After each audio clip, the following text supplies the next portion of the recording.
Villa El Salvador ha cumplido 40 años de edad. Este es uno de los ejemplos más saltantes de la migración provinciana que se asentó en Lima. Villa El Salvador se ha convertido prácticamente en una ciudadela con muy buenas cosas muy positivas, como por ejemplo su parque industrial. Edinson Ramos Quispe ha publicado este libro que se llama Sueños sobre Arena, proceso histórico de Villa El Salvador, con el apoyo del Fondo Editorial de la Universidad de Ciencias y Humanidades. Prometemos dentro de poco dedicarle todo un programa a Villa El Salvador, o por lo menos conversar con Edinson Ramos Quispe, autor de este libro. Y para los que les interesa el tema de iglesia y santidad, la Pontificia Universidad Católica del Perú y el Instituto Ribagüero han publicado este libro que se llama Patrocinio, Monarquía y Poder, el glorioso patriarca San José en el Perú virreinal. Es un estudio sobre la imagen o la figura de San José en esta época en el Perú del virreinato. Muchos han estudiado sobre el culto mariano, es decir, el culto a la Virgen María. Pero este libro se mete un poco en el tema del Padre de Cristo, en la imagen de San José. Y nosotros fuimos a hablar con la autora del libro, Irma Barriga Calle. ¿Cómo ha evolucionado la figura de San José a través del tiempo? ¿Se ha ido amoldando un poco según las necesidades de la Iglesia? Se ha creado todo un discurso muy acorde con cada momento de la historia de la humanidad y la historia de la Iglesia, ¿no? Y de la historia política también. Entonces es un discurso fascinante que parte de un personaje minúsculo y que eso se plasma en la iconografía de manera muy clara, ¿no? O sea, un lugar inexistente o muy pequeño a de pronto ir ganando lugar en una composición, como lo iba ganando en un discurso, ¿no? A través de la sermonaria, los libros que se escribían, a través de las cofradías, en fin, de tantos aspectos como se puede demostrar una devoción.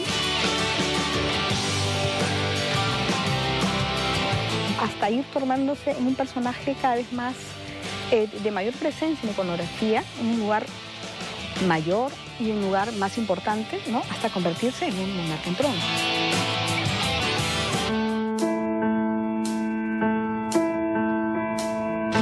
Revisando un poco esto, descubro que cuando comienza a cobrar importancia el concepto de virginidad en la Iglesia, se vuelve un personaje incómodo San José para explicar muchas cosas. Entonces, ¿cómo resuelve todo esto la Iglesia? ¿Qué lugar le da? ¿Dónde lo pone? Al principio no se sabía muy bien cómo manejar la imagen de San José, ¿no? Porque si se hablaba de la virginidad de María, se quería asentar la virginidad de María y la doble condición de Cristo, ¿no? Que era Dios y era hombre. Entonces, ¿qué papel le cabía a San José, ¿no? De pronto un personaje ahí un tanto que complicaba las cosas, ¿no? Entonces, realmente se prefirió, se asumió toda esta versión de los apócrifos que hablaban pues de un anciano con hijos, viudo, con hijos, que se casó con una jovencita, ¿no? Porque esto hacía más comprensible que no hubiera habido relación carnal entre ellos. El tema de los celos de San José, el tema de la perplejidad de San José ante el descubrir el que María estaba encinta, llevaba pues a una burla, ¿no?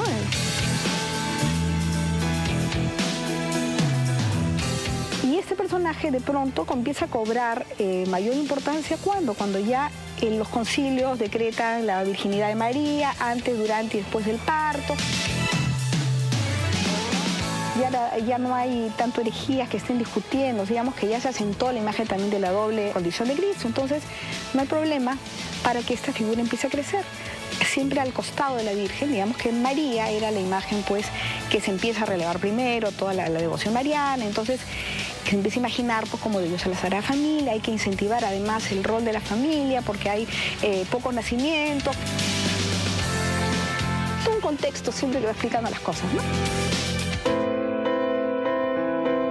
¿Cuál es, en contraposición a la figura mariana, cómo se da esa relación entre María y José en esta época del virreinato? ¿Qué importancia tiene con relación a María? José poco a poco va ganando espacio como un personaje que enarbola las banderas pues, de la laboriosidad, la obediencia, la castidad, la humildad, ¿no? Pero poco a poco se va acentuando el aspecto también de la Sagrada Familia como ese concierto de voluntades maravillosas que funcionan al modo de una armonía musical.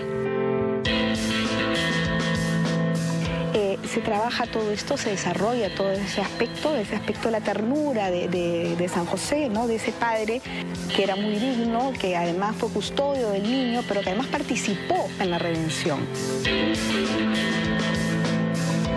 La literatura en torno a San José va a caer en manos de la Inquisición, porque ya se le exalta tanto que se lo plantea casi divino.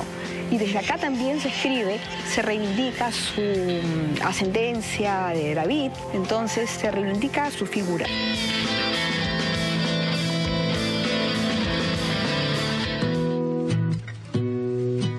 La Alianza Francesa de Lima ha cumplido 120 años de antigüedad y ha publicado este interesantísimo libro que se llama Historia de la Alianza Francesa de Lima. Prometemos próximamente hacer un programa o una nota sobre la Alianza Francesa y en particular sobre esta publicación. Y hablando de la Alianza Francesa, en la Alianza Francesa de Miraflores se ha presentado recientemente una muestra, una exposición de Macedonio de la Torre, un extraordinario pintor famosísimo por sus selvas. Él nació en Otusco, en La Libertad. Fue muy amigo de César Vallejo, perteneció al Grupo Norte junto con Víctor Raúl Haya de la Torre, de quien además era primo. Nosotros tuvimos la suerte de conversar con Diego de la Torre, que es nieto de Macedonio, quien se encarga de preservar y difundir la obra de su abuelo. ¿Por qué crees tú que era un adelantado a su época? Un peruano que, imagínate, nació en el cambio de siglo. Muy joven, él se escapó prácticamente antes de dar su examen de grado para ser abogado, se fue 2 años a Argentina y vivió toda esa efervescencia cultural del Buenos Aires y bebió de ahí muchas corrientes europeas. Que el arte tenía que estar a servicio de causas sociales, reflejo de la sociedad. Trató de primero dominar la parte académica del arte, tomó clases de pintura, de dibujo, y luego fue encontrando un estilo personal. Tomó de los impresionistas franceses, del arte alemán, del fauvismo, y él quería ser libre. Él decía que la mejor manera de predecir el futuro era inventándolo, y él inventó su propia vida. En ese sentido creo que se adelantó, ¿no? Porque había mucho en su época, por ejemplo la corriente indigenista, que es totalmente válida, pero a él le parecía que eso limitaba al artista. Él estaba en contra de las autarquías artísticas. Él quería beber del mundo y encontrar, ser sumamente peruano, pero global al mismo tiempo. Por eso desde muy joven él quiso viajar, conocer otros países. Primero aprendió a tocar violín, el piano, hasta que se dio cuenta que la pintura era lo suyo. Y desde los 15 años no paró hasta los 88 pintando, ¿no? En ese sentido, tú puedes ver, hay una evolución en su pintura. Él estaba también en este grupo, que le llaman el Grupo Norte, en Trujillo, donde estaba pues gente como César Vallejo. Fue en la casa de mi abuelo el 10 de junio de 1917 que Vallejo recitó por primera vez Los Heraldos Negros. Él sí veía el arte como una manera de que el peruano elevara su espíritu y abrirse a otras culturas. Fue cosmopolita casi desde que nació, porque tuvo contacto con estos padres franceses. Era un mundo global, pero muy peruano al mismo tiempo, ¿no? A pesar de estar en una provincia muy alejada. Hay una relación bien especial con la naturaleza en general dentro de su obra. ¿De dónde viene esta relación? Él vivió en una hacienda y él criaba abejas. Lo marcó mucho, ¿no? Y él decía que necesitaba cierto hambre de color, ¿no? Para poder él plasmar esta fuerza cromática en sus selvas, ¿no? Pero antes de las selvas, como te digo, ha pasado, los retratos que tiene son también muy fuertes, ¿no? Por ejemplo, hay uno que yo siempre menciono, que le hizo a César Vallejo, ¿no? Que con él volvieron a encontrarse en París en los 20. Cuando Vallejo tenía su primera enamorada, no era Georgette, sino era Henriette. Y mi abuelo decía, te has debido quedar con Henriette porque ella tenía mejor carácter. Él conoció mucho también a Fujita, que era un pintor japonés muy afrancesado y que modernizó en Japón la pintura japonesa que venía de esta... Entonces que Monet era gran admirador de la cultura japonesa. Incluso mi abuelo en el año 25 fue a Giverny y visitó a Monet, ya casi era ciego y muy viejo. Y con Fujita hizo algo similar a lo que mi abuelo hizo en el Perú, en mi opinión. Modernizó la pintura peruana, ¿no? Trajo las corrientes europeas que al mismo tiempo se habían influenciado del arte africano, del arte tahitiano con Gauguin y el arte japonés con Monet. Era un hombre sumamente excéntrico.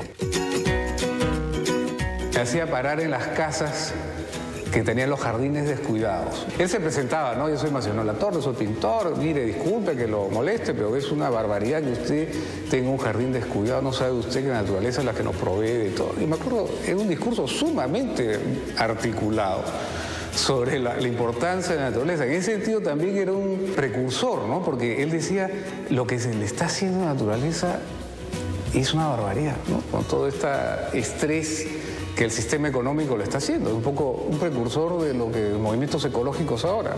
La ecología industrial ahora, ¿no? Que diseña procesos de producción imitando la naturaleza, el tema de reciclaje y todo. Él ya lo decía de manera intuitiva, 30 años, 35, 40 años, ¿no?